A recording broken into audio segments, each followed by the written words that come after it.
Sesión de preguntas y respuestas. 12 de junio de 1924. Dilución, agitación y distribución del preparado de estiércol. Almacenamiento y empleo de los cuernos de vaca. Impulsar la semilla hacia el caos. Cualidades reproductivas y alimenticias en los cereales. Pregunta. ¿Sigue la disolución una forma aritmética? Respuesta. Será necesario hacer todavía algunos comentarios al respecto. Lo más probable es que al aumentar la superficie se requiera mayor cantidad de agua y menos cuernos, de modo que se podría abonar superficies grandes con relativamente menos cuernos. En Dornach teníamos 25 cuernos y lo repartimos en un huerto muy grande. Tomamos en ese caso un cuerno por cada medio balde de agua. Luego preparamos un balde con 2 cuernos. Después tuvimos que abonar todavía una superficie considerablemente mayor y empleamos 7 cuernos en 7 baldes.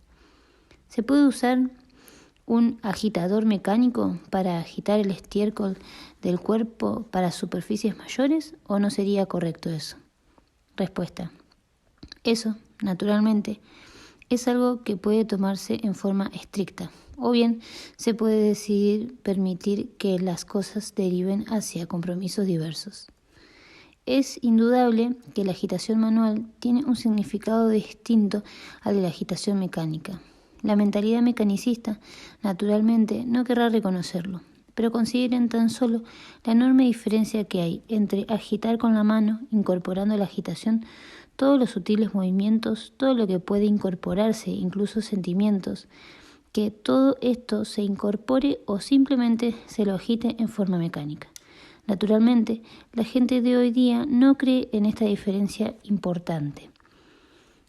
Pero lo mismo se ve en medicina. Pueden creer ustedes que de ningún modo es indiferente el que un remedio se produzca en forma más manual o más mecánica. El hombre le confiere algo a las cosas cuando las procesa, y esto no lo debieran tomar en broma.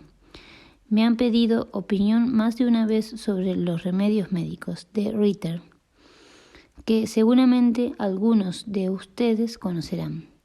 Quizás sepan que en relación con estos remedios hay quienes cantan muy alto en sus virtudes y quienes propagan que no tienen efecto. Los efectos naturalmente se dan, pero también estoy convencido de que justamente si estos remedios, los introducidos en el comercio general, perderán la esencia de su efectividad, porque precisamente para estos remedios no es indiferente que el mismo médico los posea y que los entregue directamente al paciente, porque el médico aporta, cuando le entrega algo así al paciente, cuando todo esto tiene lugar en un círculo pequeño, un cierto entusiasmo. Ahora bien, dirán ustedes que en el entusiasmo no pesa nada, que no se puede medir, pero acompaña con su vibración, y los médicos dan cabida al espíritu cuando están entusiasmados. La luz obra intensamente sobre los medicamentos. ¿Por qué no ha de obrar la presencia del espíritu? De hecho, es mucho lo que esta media y obra, de modo que actualmente los médicos entusiasmados pueden provocar grandes efectos. El medicamento de Ritter obra intensamente justo por este motivo. Se podrán provocar grandes efectos con la asistencia espiritual que se dan en el entusiasmo, pero si se realizan estas cosas de modo industrial y rutinario, probablemente el efecto se evapore. Lo que importa en estas cosas es si se hace algo con todo lo que emana de la mano humana, y es mucho lo que emana de la mano humana, o si se lo hace con una máquina. Pero poco a poco puede resultar de una gran satisfacción dedicarse a resolver de esa forma manual, de modo que se olvide el proceso mecánico, incluso en el caso de que se necesiten muchos cuernos de vaca. Se llegará al punto en que simplemente se harán estas cosas los domingos después de comer, Esta operación de resolver sin mecánica alguna será entonces la más bella de las cosas. Por ejemplo, cuando se haya invitado a numerosas personas un domingo y se le proponga hacerlo como una diversión. Pregunta. La distribución de medio cubo de agua en 8 metros cuadrados de superficie traerá aparejada algunas pequeñas dificultades técnicas. Si se incrementa el número de cuernos, el trabajo no solo es proporcional al número de cuernos, sino que las dificultades aumentan en mayor proporción y la distribución se dificulta aún más. ¿Puede entonces diluirse esa cantidad de agua con más agua, pulverizando medio cubo con cada 8 metros cuadrados, o es necesario mantener la relación del medio cubo por cuerno? Seguramente se podrá hacer, pero creo que habrá que modificar la forma de resolver. Puede hacerse así: resolver primero un cuerno en medio cubo, primero un cuerno en medio cubo y diluirlo luego hasta un cubo entero. Pero habrá que resolver de nuevo. Sin embargo, creo que entonces sería mejor calcular en cuánto habrá que reducir la sustancia a resolver el medio cubo de agua y agitar, aunque se emplea menos de un cuerno. Es extraordinariamente importante que se logre una compenetración íntima. Con solo verter la sustancia en el agua y remover, no se logra una verdadera compenetración íntima. Es preciso provocar una compenetración íntima y cada vez que se agregue una sustancia algo consistente, si no se resuelve intensamente, ni siquiera habrá una mezcla a fondo. Creo que es más fácil para una persona resolver numerosos medios cubos con poca sustancia que volver a agitar nuevamente la dilución preparada. Pregunta. ¿Es posible filtrar el líquido en el cual siempre quedarán partículas para poder repartirlo con una máquina pulverizadora? Respuesta. Creo que eso no será necesario, porque si se disuelve rápidamente, se obtiene un líquido bastante turbio y no es necesario procurarse que si quedan aún algunos cuerpos extraños. El estiércol se dispersará totalmente. Es el estiércol puro de vaca, es el mejor, pero no creo que sea necesario tomarse el trabajo de purificarlo especialmente, aun cuando contenga todavía cuerpos extraños dentro. Si hubiese componentes extraños, podrían tener eventualmente un efecto muy beneficioso antes que adverso, porque en la concentración y dilución posterior, de hecho, no obra más que la radiación, no ya las sustancias, no la radiación dinámica, de modo que no correrán el peligro de que en los lugares donde hubiese caído el cuerpo extraño tuviesen patatas con grandes brotes, pero nada debajo. Este peligro ciertamente no se daría. Pregunta. Solo pensaba en el empleo de la máquina pulverizadora. Respuesta. Se puede filtrar, no hará mal. Lo mejor sería construir las máquinas directamente con un filtro incorporado a la pulverizadora. Pregunta.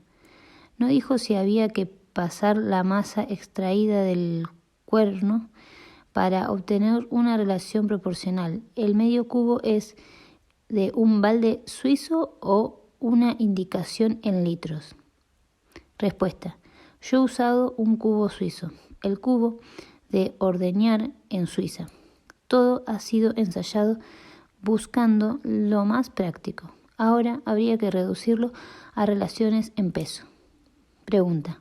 ¿Pueden usarse los cuernos de vaca más de una vez o deben ser siempre animales sacrificados? Respuesta.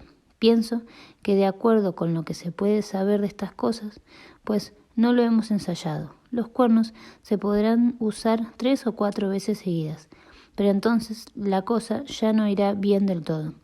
Eventualmente existe la posibilidad de usar los cuernos un año más después de 3 o 4 años de uso, y se lo guarda en el establo de las vacas. Pero no tengo idea de cuántos cuernos hay disponible en una granja, ni siquiera es necesario ser ahorrativo en este sentido o no. Es una cuestión que no puedo decidir ahora. Pregunta: ¿dónde se puede adquirir los cuernos de vaca? ¿Deben ser tomados de las regiones de Europa Oriental o de Europa Central? Respuesta: es enteramente indistinto. De donde se tomen los cuernos, basta que no sean de viejas osamentas, sino lo más fresco posible. Sin embargo, por paradójico que parezca, la vida en el hemisferio occidental, es totalmente distinta de la vida del hemisferio oriental. La vida de África, Asia y Europa es distinta de la vida de América. Por ello, podrían ocurrir que los cuernos de animales americanos debiesen usarse de un modo algo distinto. Quizás pudiese resultar que con estos cuernos fuese necesario comprimir más el estiércol y hacerlo más denso y apretarlo más. Lo mejor es tomar cuernos de la región en que uno está. Hay un parentesco extraordinariamente intenso entre las fuerzas que están en los cuernos de una zona determinada y las fuerzas presentes en la zona misma, mientras los cuernos extraños pueden entrar en conflicto con las fuerzas que hay en la tierra.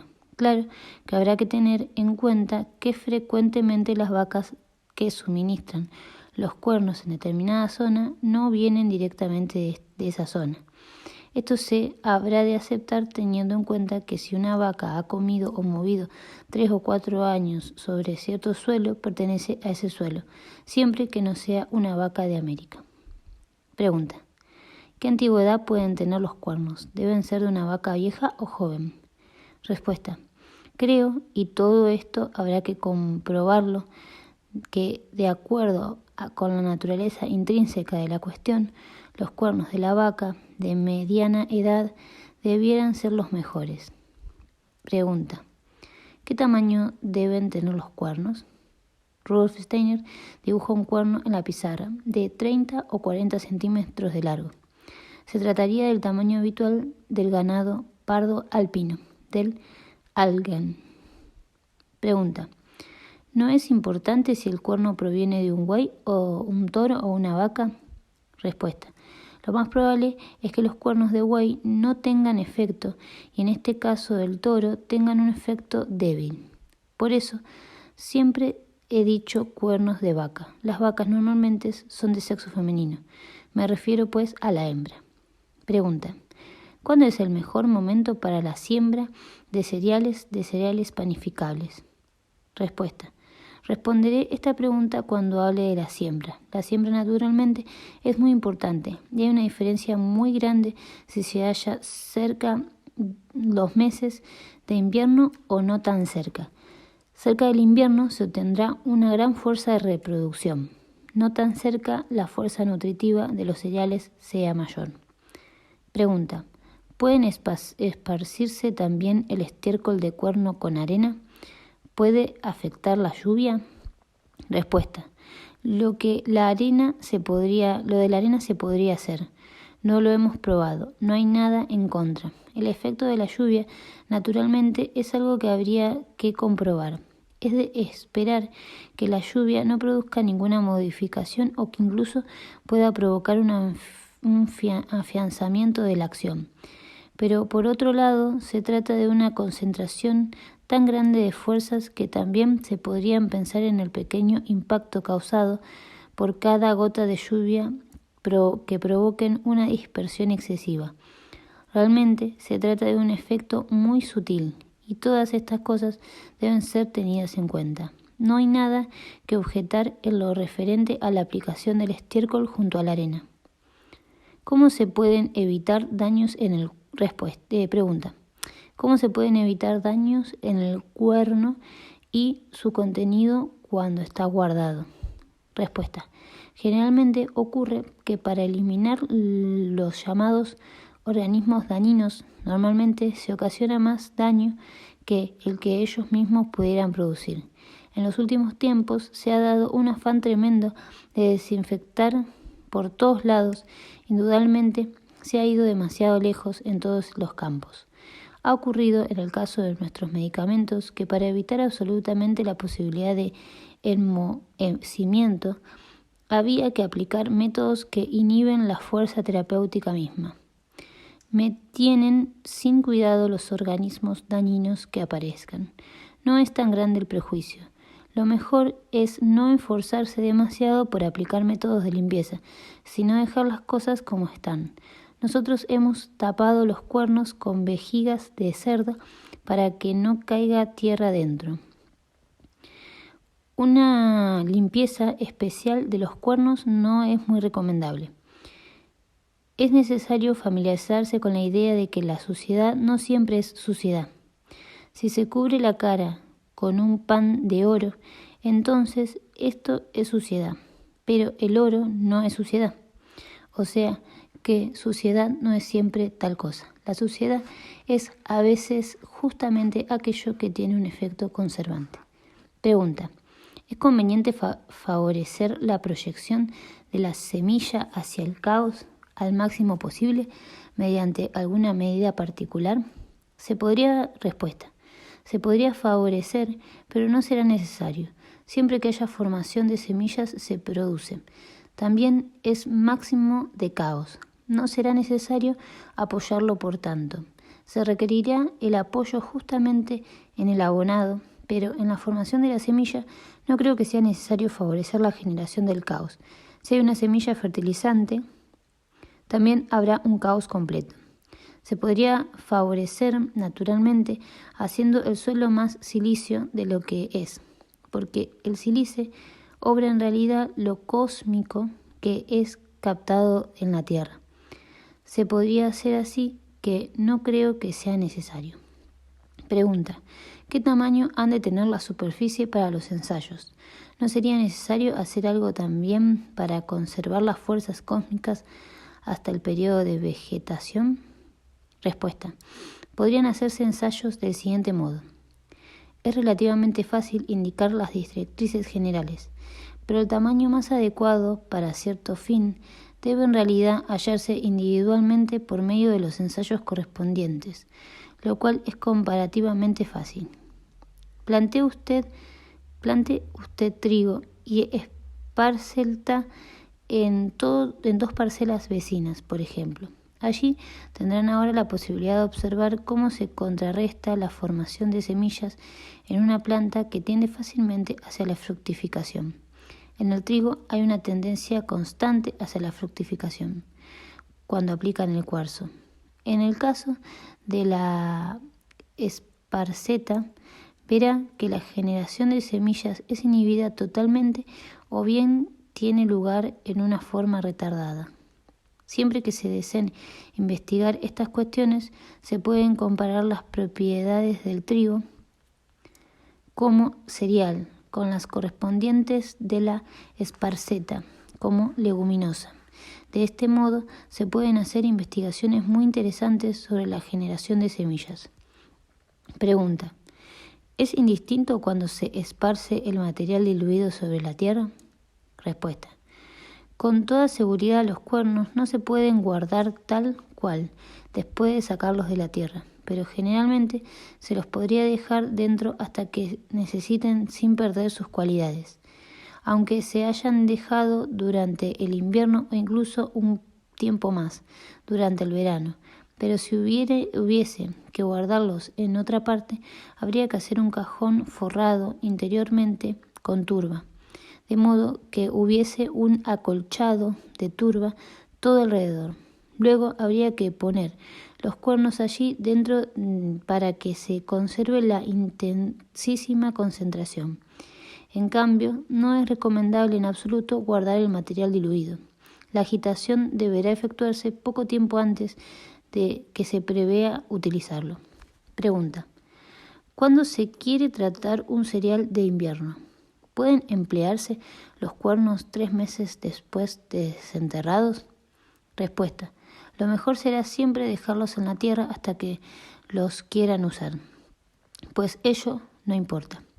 Si se van a emplear a primeros del otoño venidero, se dejan dentro hasta que se necesiten. El estiércol no se deteriorará por ello.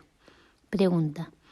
¿No se perderán las sutiles fuerzas etéreas y astrales en la pulverización debido a la fina dispersión del líquido? Respuesta. Seguro que no. Se hallan fijadas de manera muy estable. En general, el temor al que se escape lo espiritual, una vez fijado, debiera ser menor que en el caso de lo material, salvo que lo echemos deliberadamente. Pregunta. ¿Cómo se tratan los cuernos con contenido mineral que fueron enterrados durante el verano? Respuesta. A estos no les afecta que los desentierren y se guarden en algún lugar. Los pueden amontonar en cualquier parte. La sustancia enterrada durante el verano no se ve afectada. Puede quedar expuesta al sol. Esto incluso puede ser de provecho. Pregunta. ¿Es necesario enterrar los cuernos en la tierra que luego se desea fertilizar o se los puede enterrar todos juntos en algún otro lugar? Respuesta. La diferencia será tan pequeña que no merecerá mayor atención. En la práctica será mejor elegir un sitio que tenga tierra relativamente buena, o sea, tierra no muy mineralizada, sino rica en humus. Allí pueden enterrarse juntos todos los cuernos que se necesiten. Pregunta. ¿Qué pasa si se usan máquinas en la agricultura? ¿No se dice acaso que no deberían usarse máquinas? Respuesta. Efectivamente, esta es una cuestión que en el fondo ni siquiera se puede contestar teniendo solo en cuenta a la agricultura. Sin duda que dadas las condiciones de la vida social actual, carece de actualidad preguntarse si es lícito usar máquinas. Hoy en día difícilmente se puede ser agricultor sin usar máquinas. Además, naturalmente, no todos los procesos están tan emparentados con los procesos más íntimos de la naturaleza, como sucede justamente con esta agitación y cosas parecidas, a los cuales no debiera uno abordar con lo meramente mecánico.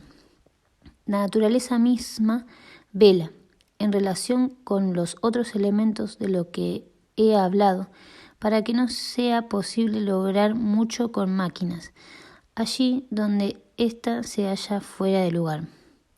En la generación de las semillas, la máquina no puede hacer mucho. Eso lo resuelve la naturaleza misma. Creo que la pregunta carece un poco de actualidad. ¿Cómo puede uno hoy no o salir adelante sin máquinas? Basta señalar que no será conveniente que se caiga en una exagerada afición por las máquinas dentro de la agricultura, pues con toda seguridad resultará que cuando alguien exhiba tal manía por las máquinas, trabajará en la agricultura menos eficientemente, aun cuando las máquinas nuevas aporten mejoras, que si usa una vieja máquina hasta que ya no valga nada. Pero estas son cuestiones que trascienden lo estrictamente agrícola. Pregunta. ¿Pueden usarse la medida del estiércol de un cuerno disuelto en agua también para la mitad de la superficie indicada? Respuesta. Entonces tendrán cultivos con una proliferación excesiva. Resultará lo que ya indiqué anteriormente en otra oportunidad.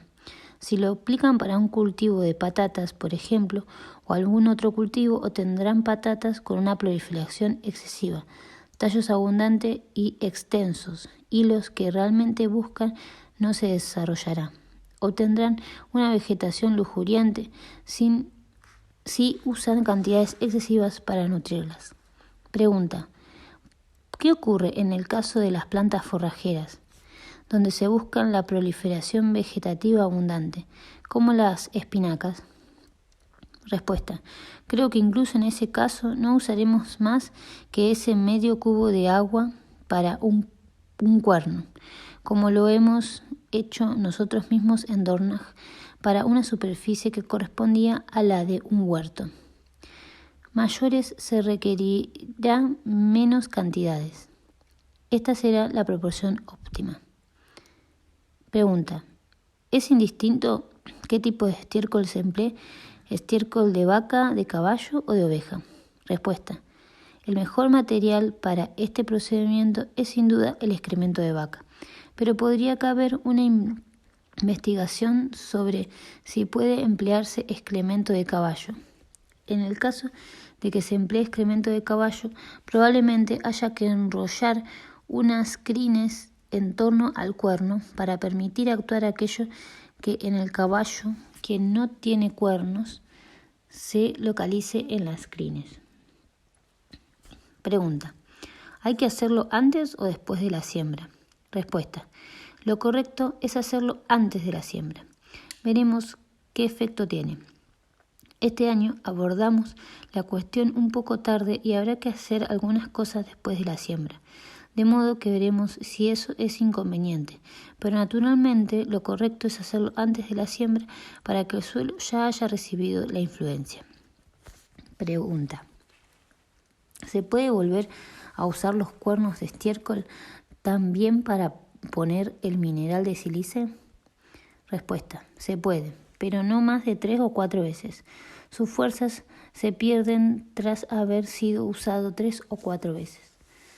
Pregunta: ¿es importante qué persona realiza el trabajo o pueden ser personas cualquiera las que lleven a cabo o deben ser antropósofos? Respuesta: eso habrá que verlo. Si hoy plantean estas preguntas, no se lo tomará en serio. Les recuerdo que hay personas cuyas plantas en los alféizares prosperan maravillosamente. Con otras personas no prosperan en absoluto, sino que se secan. Estas cosas son un hecho. Todo lo que ocurre con la participación humana misma es inexplicable exteriormente, pero muy entendible interiormente para la mirada espiritual. Es algo que está realmente bajo la influencia de cada personalidad humana. Y puede también ser provocado por un hombre que realice, meditaciones y que se prepare por medio de una vida meditativa. Eso lo he comentado ayer. De hecho, se convive de un modo muy distinto con el nitrógeno que contiene las imaginaciones si uno medita. Con la meditación, uno se pone en situación de obrar de un modo esencial frente a todo el crecimiento vegetal. Pero hoy esto no es tan evidente como lo fue alguna vez. En épocas en que estas cosas eran reconocidas por todos, pues hubo épocas en las que realmente la gente sabía que mediante ciertas prácticas a las que se entregaban, simplemente se tornaban aptos para el cuidado del crecimiento vegetal. Hoy día, que no se consideran estas cosas en común de la gente, impiden estos finos sutiles efectos. Se pierde si uno anda constantemente entre gente que no cree en ellos. Por tanto, es muy fácil refutar las argumentaciones sobre lo que se podría conseguir de este modo. Por ello, me siento aún algo inhibido de hablar libremente de estas cosas ante la concurrencia tan numerosa, porque hoy día, dada la circunstancia de la vida, puede ser fácilmente refutadas. Nuestro amigo Stegemann ha planteado una pregunta sumamente escabrosa en la reunión en el Salón Bock: si se pueden combatir los parásitos por medio de la concentración mental y similares. No hay duda que si lo hacen correctamente es posible.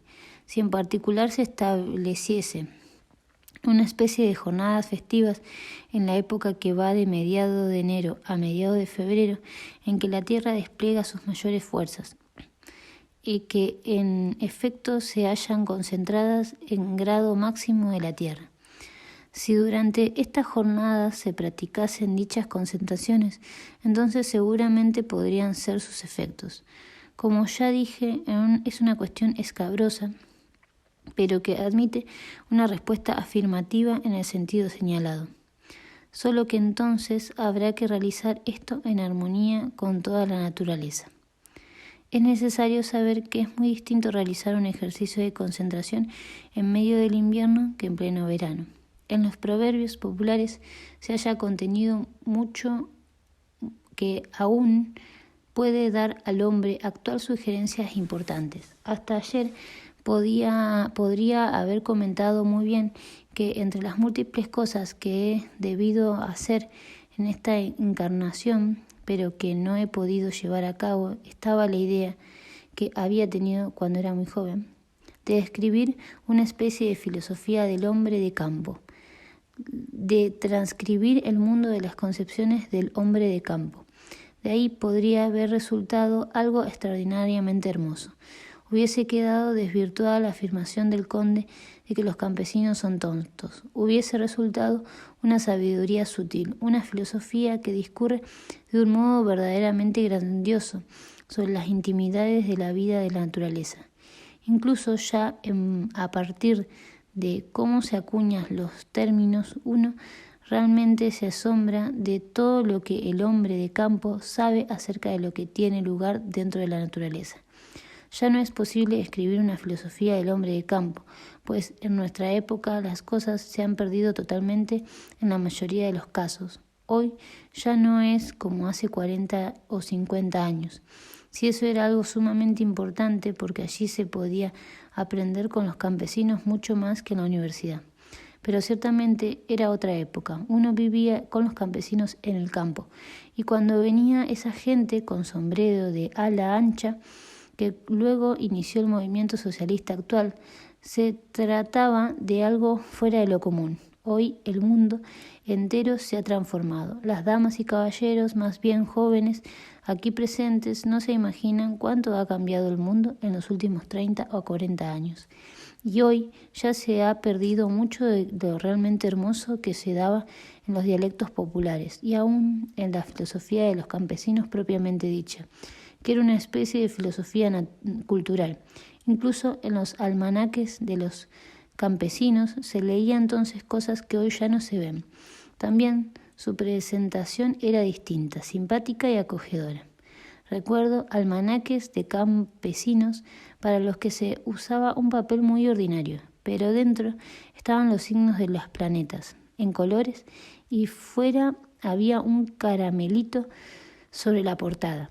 Eso era lo primero que uno encontraba, un caramelito diminuto, y que se podía pasar la lengua cada vez que se usaba el libro. Así realmente da gusto usar el libro. Y las personas lo usaban una tras otra. Pregunta. Cuando se abonen superficies mayores, ¿es preciso trabajar exclusivamente en un buen sentido en relación a la cantidad necesaria de cuernos? No aconsejaría ese proceder. En un caso así, creo que realmente es preciso ser racional. Yo diría que en primera instancia los ensayos dictados por el buen sentido se haga todo lo posible para establecer cómo obtener los mejores resultados y que luego se comience a poner estas cosas en cifras para dar satisfacción al mundo. De modo que entonces habrá verdaderas tablas y la gente podrá usar esas tablas.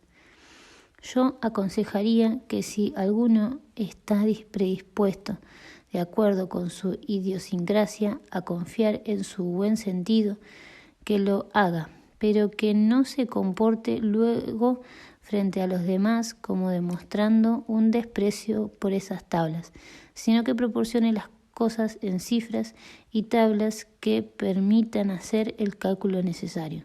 Realmente se debería transformar todo en términos y sumas calculables. Es lo que hoy verdaderamente se necesita.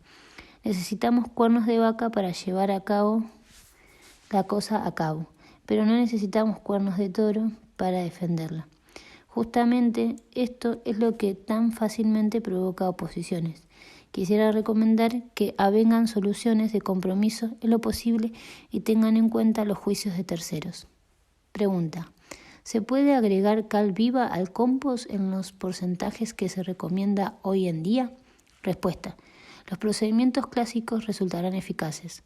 Solo habrá que precisar un poco, según se trata de un suelo arenoso o un suelo turboso. En el caso del suelo arenoso se requiere algo menos de cal viva, mientras que en el suelo turboso requiere algo más de cal viva debido a una tendencia a la acidificación. Pregunta. ¿Qué respecto a dar vueltas a los montones del compost? Respuesta.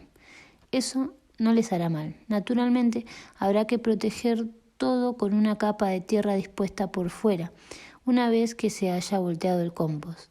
Es especialmente provechoso usar para ello turba o una tierra turbosa. Pregunta: ¿cuál es el potasio que pudiera emplearse en una etapa de transición? Respuesta: un compuesto potásico magnésico. Pregunta: ¿cuál es la mejor manera de emplear el estiércol que sobra una vez que se ha llenado los cuernos? ¿Se debe aplicar en otoño para que pase por la vivencia del invierno o se debe guardar hasta la primavera? Respuesta: usted debe tener claro que esta fertilización con el estiércol del cuerno no reemplaza el abono como tal y que naturalmente es preciso seguir abonando. Solo hay que considerar a la nueva fertilización como una fertilización adicional, que realza sensiblemente los abonados habituales. El abonado habitual ha de continuar practicándose.